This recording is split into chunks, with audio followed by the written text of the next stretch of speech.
आज हम हिंदी में महत्वपूर्ण चैप्टर करने वाले हैं जयशंकर प्रसाद को। इससे पहले हम तुलसीदास और सूरदास जी को कर चुके हैं। अब हमारा नेक्स्ट और महत्वपूर्ण चैप्टर है जयशंकर प्रसाद। इनका जन्म कब होता है? 1889 में वाराणसी में। इनका अध्ययन है वो किस कॉलेज में होता है? संस्कृत, हिंदी, फारसी, छायावाद के प्रमुख कवि माने जाते हैं। इनकी जो काव्य रचना है वो है चित्राधारा, कानन कुसुम, झरना, आंसू, लहर और कामायनी। इनके द्वारा नाटक लिखे गए अजातशत्रु, चंद्रगुप्त, स्कंदगुप्त और ध्रुव स्वामी। इनके उपन्यास हैं, उनका नाम है कंकाल, तितली और इरावती। कहानी संग्रह भी इनके द्वारा हुए हैं, उनके आकाशदीप, आंधी और इंद्रजाल। पुरस्कार इनको मिला मंगला प्रसाद पारितोषिक। काव्य विशेषता इनकी क्या है? इनकी काव्य की विशेषता है कि इनके काव्य में कोमलता, माधुर्य, शक्ति, ओज, अतिशय, काल्पनिकता, सौंदर्य का सूक्ष्म चित्रण, प्रकृति प्रेम, देश प्रेम और शैली की लाक्षणिकता इनके काव्य से झलकती है। और इतिहास और दर्शन का भी इनमें मिलन है। संधि मतलब मिलन। इनकी मृत्यु 1937 में होती है। इस चैप्टर से बनने वाले जो अति महत्वपूर्ण प्रश्न हैं उसमें वस्तुनिष्ठ प्रश्नों में हम सबसे पहले देखेंगे जयशंकर प्रसाद की आत्मकथ्य कविता किस समाचार पत्र में प्रकाशित हुई थी? वो हुई थी हंस में। आत्मकथ्य कविता की भाषा शैली कौन सी थी? छायावादी शैली। कवि ने स्वयं की तुलना किससे की है? तो कवि जयशंकर प्रसाद ने स्वयं की तुलना किससे की है? थके पथिक से। पथिक मतलब राही, राह चलता व्यक्ति जो थक जाए उससे तुलना की है कवि ने खुद की। स्मृति पाथेय से क्या आशय है? तो इसका मतलब है स्मृति रूपी संबल।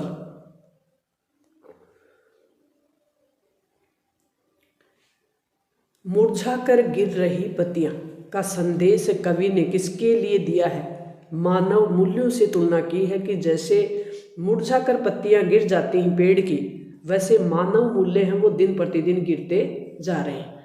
प्रस्तुत कविता में कंधा शब्द कहाँ से का जो तात्पर्य है वो क्या है? गुदड़ी। माधुप किसका पर्यायवाची शब्द है? तो यह है भौरे का। भौरा का पर्यायवाची शब्द मधुप। कवि आत्मकथा क्यों नहीं लिखना चाहते थे? कवि जयशंकर प्रसाद के अनुसार कवि आत्मकथा क्यों नहीं लिखना चाहते थे? तो जीवन में दुख ही दुख होने के कारण कवि आत्मकथा नहीं लिखना चाहते थे। प्रसाद जी ने किसके आग्रह पर आत्मकथा के रूप में आत्मकथ्य रचना की? तो जयशंकर प्रसाद जी ने किसके आग्रह पे किया था ऐसा? तो मित्रों के, अपने फ्रेंड थे, उन दोस्त थे, उनके कहने पे। कवि ने प्रिया के गालों की लालिमा की तुलना किसके साथ की है, यानी किससे की है? तो किससे की? उषाकालीन लालिमा से। देखो यह गागर रीति, गागर रीति से कवि का क्या आशय है? कवि ने गागर रीति की जो तुलना है वो किससे की है? खाली पड़े जो घड़ा होता है या उपलब्धियों से रहित या असफल जीवन होता है उसकी तुलना किससे की है? गागर। देखो यह गागर रीति। गागर में सागर आपने सुना होगा। ये गागर जो कि रीति यानी खाली, खाली पड़ी है, यानी व्यक्ति के जीवन में कोई उपलब्धि नहीं है, उसका जीवन कैसा है? असफल है। तो अपने जीवन को उपलब्धियों से भरने की कोशिश करें ताकि आपकी जो गागर है वो भरी रहेगी, रीति नहीं रहेगी। ऐसा जयशंकर प्रसाद जी ने कहा है। और जीवन की वास्तविकता भी प्यारे बच्चों यही है, जीवन को जितना हो सके आप अपने जीवन में उपलब्धियों को शामिल करें, उपलब्धियां लेने का प्रयास करें। आप अपना और अपने पेरेंट्स का नाम रोशन करें, जीवन को आत्मनिर्भर तरीके से जिएं। किसी के सपोर्ट से चमकने की बजाय सूरज की तरह खुद चमके, यही जीवन की वास्तविकता है। भोली और सरलते संबोधन आत्मकथ्य कविता किसके लिए प्रयुक्त हुआ है? तो भोली आत्मकथा के लिए सरलते कवि के हृदय की सरलता, कवि का जो हृदय है वो कितना कोमल है, कितना सरल है, इसके लिए प्रयुक्त हुआ है। आत्मकथ्य कविता की भाषा रस व्यंजना, गुण एवं प्रकाशन वर्ष है वो लिखना है तो भाषा कौन सी, खड़ी बोली है। रस व्यंजना, वियोग श्रृंगार रस है। गुण प्रसाद है।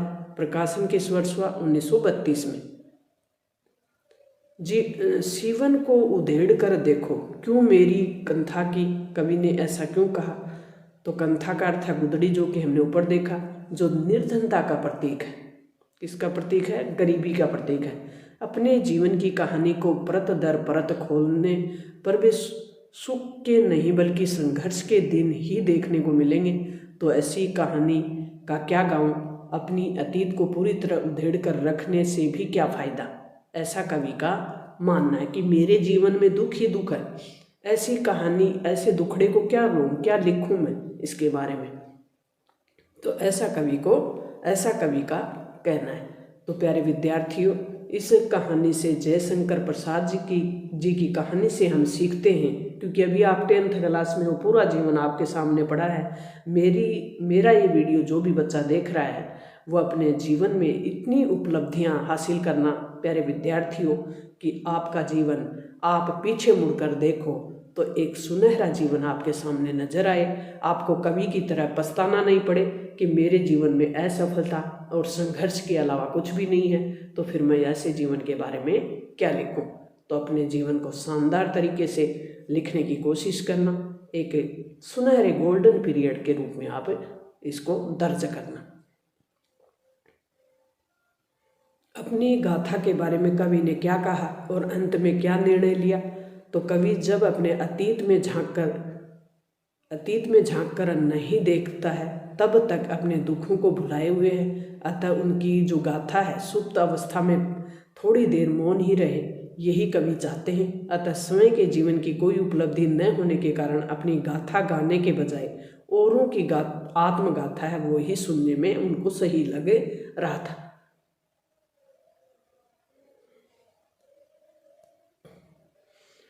दीर्घ उत्तरीय प्रश्नों में किस प्रकार के महत्वपूर्ण प्रश्न बनने वाले हैं। आत्मकथ्य कविता का मूल भाव व्यक्त कीजिए। कवि इस कविता के माध्यम से क्या कहना चाह रहे हैं, उनकी मूल भावना क्या है।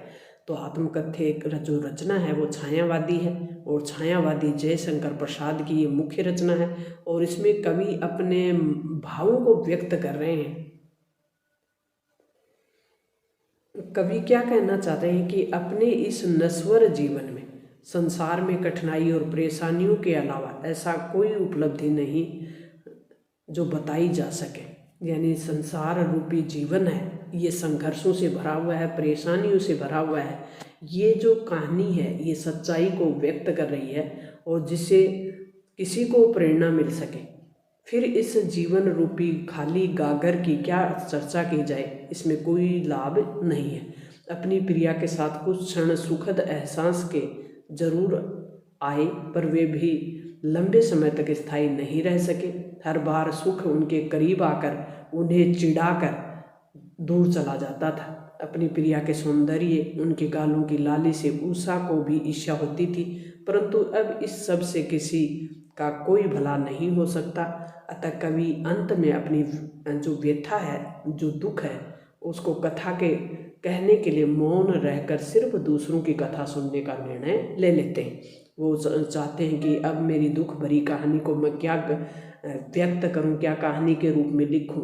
इससे अच्छा है कि मैं दूसरों की कहानियों को ही सुनता जाऊं। पठितांश के आधार पे प्रश्नों के उत्तर देने। मधुप गुनगुनाकर कह जाता कौन कहानी यह अपनी, मुरझाकर गिर रही पत्तियां देखो कितनी आज घनी है। इस गंभीर अनंत नीलिमा हो या असंख्य जीवन इतिहास हो, यह लोग करते ही रहते हैं अपना व्यंग मलिन उपहास।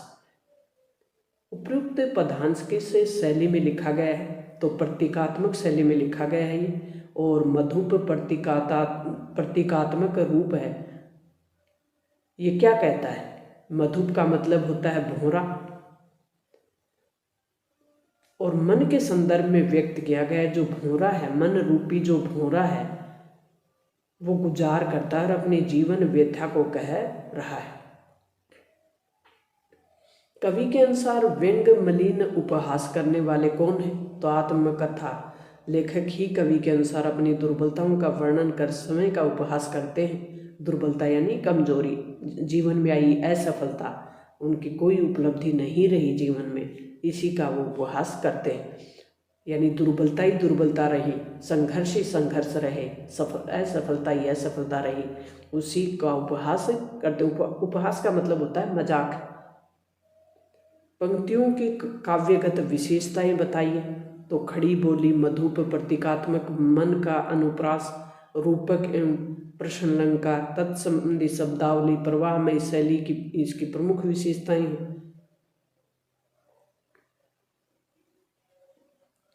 पठितांश के आधार पे, पठितांश का मतलब ये पढ़ना है, फिर इसके आधार पे उत्तर देने हैं आपको। ये विडम्बना, अरे सरलते, तेरी हंसी उड़ाऊं मैं, भले अपनी ये प्रवंचना औरों को दिखलाऊं मैं, उज्ज्वल गाथा कैसे गाऊं, मधुर चांदनी रातों की, अरे खिल खिलाकर हंसते होने वाली उन बातों की, मिला कहाँ वह सुख जिनका मैं सौपन देख कर जाग गया, आलिंगन में आते आते मुस्क्या कर जो भाग गया। सुख के बारे में बता रहे हैं कि सुख आया और मुस्कुरा कर भाग गए। कवि ने अपनी आत्मकथा में किन बातों का उल्लेख किया? कवि ने अपनी आत्मकथा में समय के सरल स्वभाव, समय द्वारा की गई भूल यानी गलतियां, दूसरों के छल कपट और अपने प्रेम के उज्जवल क्षणों को अभिव्यक्त कर अन्य के साथ बांटना नहीं चाहते।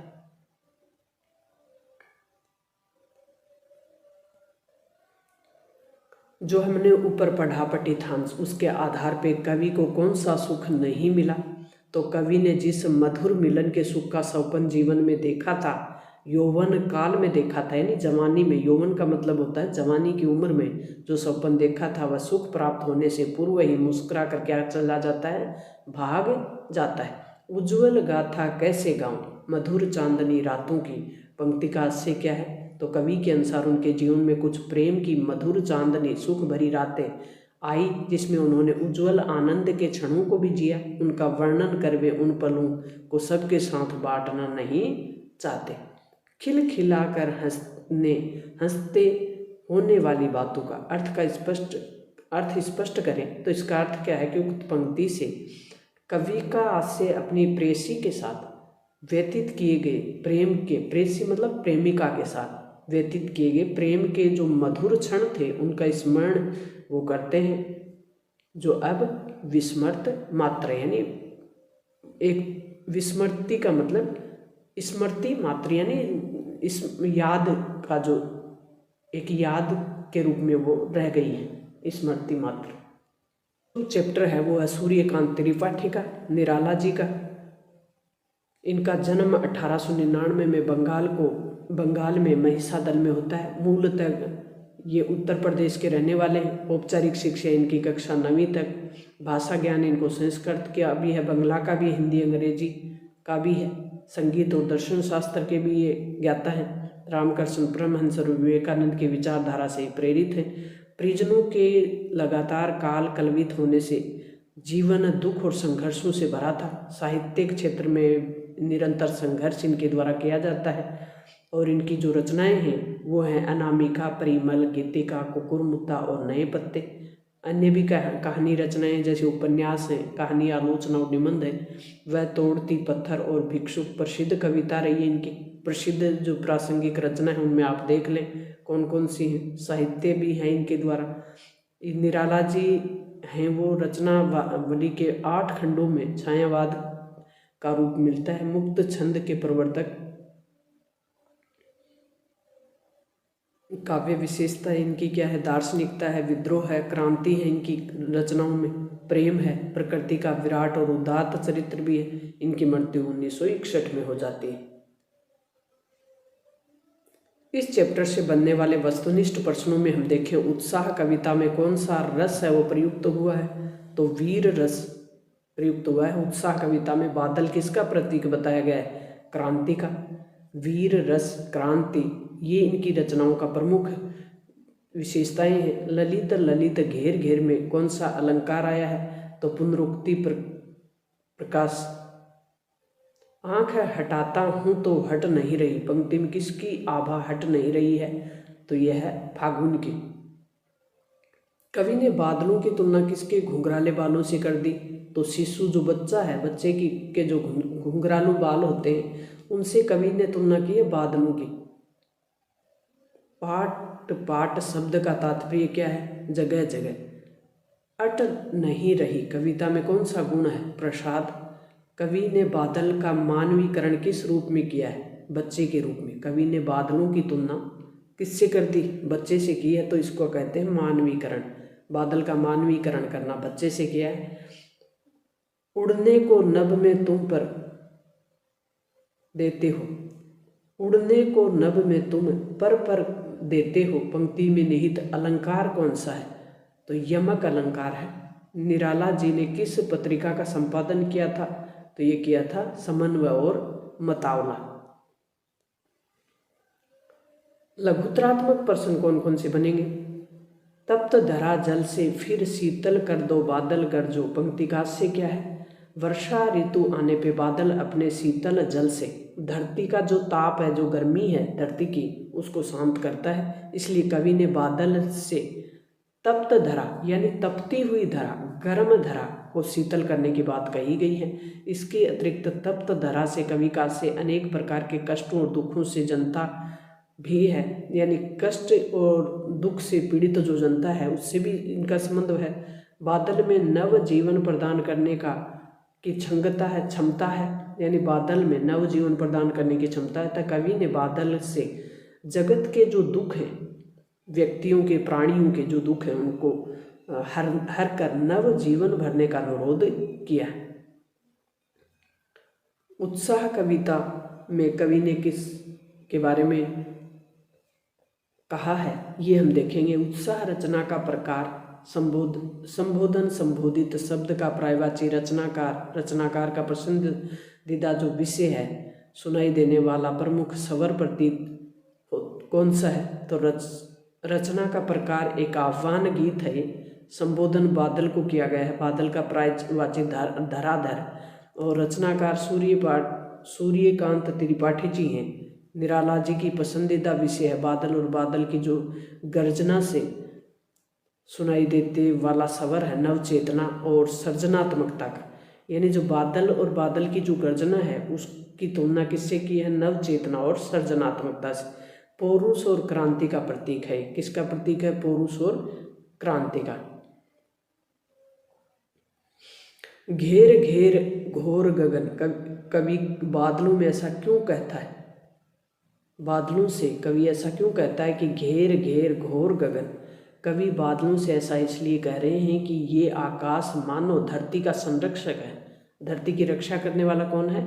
आकाश है। इसलिए बादल आकाश में छाकर धरती की तपन दूर करने के लिए छाया कर देते हैं और अपनी जल वर्षा से इन्हें शीतलता यानी ठंडक प्रदान कर देते हैं। घ वर्ण की आवृत्ति के कारण अनुप्रास और घेर घेर में पुनरुक्ति, घ वर्ण है उसकी बार बार आवृत्ति हुई है, इसलिए इसको कौन सा अनुप्रास अलंकार का प्रयोग हुआ। और घेर घेर शब्द दो बार आया है, तो इसका मतलब पुनरुक्ति अलंकार भी है।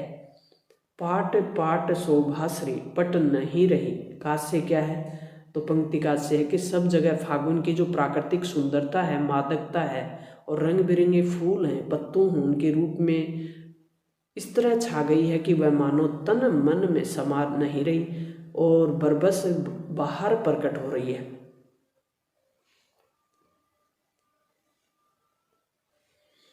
पाठ पाठ शब्द में पाठ पाठ जो शब्द है उसमें पुनरुक्ति, प्रकाश और शोभा से रूपक मानवीकरण तथा पूरी पंक्ति में अनुप्रास अलंकार दिखाई देता है। निराला के उत्साह और अट नहीं रही कविता में किन ऋतुओं का वर्णन हुआ है?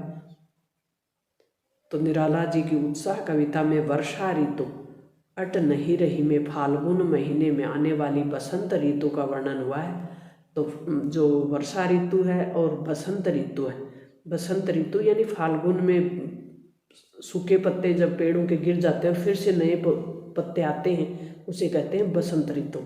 दोनों ही ऋतुएं मानव जीवन के लिए महत्वपूर्ण हैं और गर्मी की तेज गर्मी की तेज धूप, लू और तपन के बाद आकाश में छाया बादल अत्यंत सुंदर भी लगता है, सुखदायक भी लगता है। और उसी प्रकार सर्दी की ठिठुरन के बाद गलन के उपरांत बसंत का जो मादक सौंदर्य होता है, यानी पेड़ पौधे सूखे पत्तों को गिरा चुके होते हैं, अब नए नए पत्ते आ रहे हैं, तो जो सर्दी का मौसम है, ठिठुरन है, वो जा चुकी होती है, तो ये भी बहुत अच्छा लगता है। सौंदर्य यानी अत्यंत सुंदर लगता है, आकर्षक भी लगता है।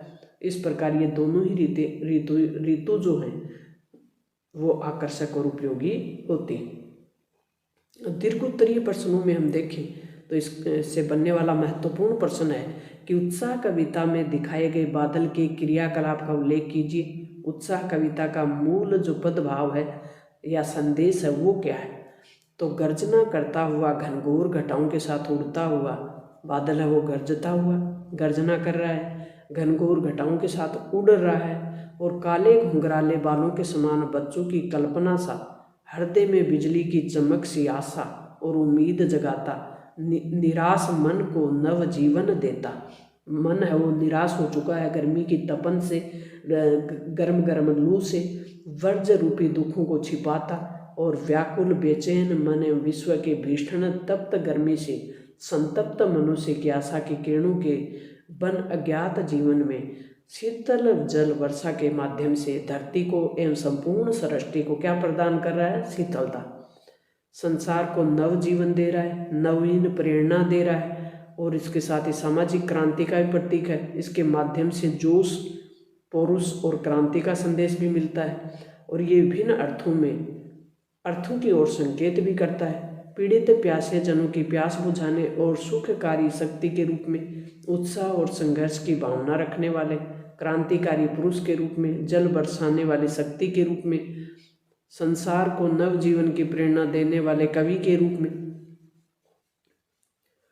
पठितांश के आधार पर यानी इसको पढ़ते हुए आपको उत्तर देना है।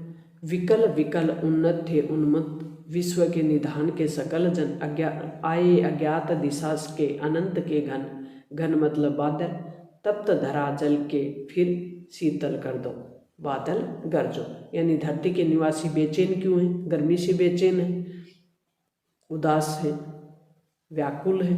कवि बादलों के गरजने और बरसने के लिए क्यों अनुरोध कर रहे हैं? ताकि जो धरती की जो गर्मी है वो मिट सके, लोगों की जो निराशा है, व्याकुलता है, वो कम हो सके।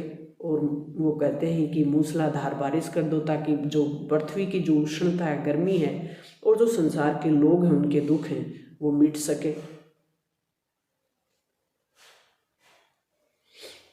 नेक्स्ट जो प्रश्न है, निधाद शब्द का अर्थ स्पष्ट करते हुए उसके प्रतीकात्मक भाव को बताना है। तो निधाद शब्द का अर्थ है भीषण गर्मी। कवि ने इसका प्रतीकात्मक भाव है वो सांसारिक कष्टों के संदर्भ में किया है कि संसार के जो कष्ट हैं उनकी तुलना गर्मी से की है, क्योंकि एक अर्थ में बादल भीषण गर्मी से मुक्ति का माध्यम है, तो दूसरी ओर क्रांति के जो अग्रदूत है युवा दल, जो कि सांसारिक कष्टों का निवारण करेगा। आए अज्ञात दिशा में अनंत के घन, पंक्ति में निहित अलंकार कौन सा है? तो ये उत्प्रेक्षा अलंकार का प्रयोग हुआ है। नेक्स्ट जो अपना चैप्टर होगा वो होगा नागार्जुन, और मिलते हैं नेक्स्ट और महत्वपूर्ण वीडियो के साथ। तब तक थैंक्स, ऑल द बेस्ट। परीक्षा में अच्छे मार्क्स लाएं, अच्छे से पढ़ें, अपनी तैयारी को मजबूत करें। इसी शुभकामना के साथ मिलते हैं अगले महत्वपूर्ण चैप्टर के साथ।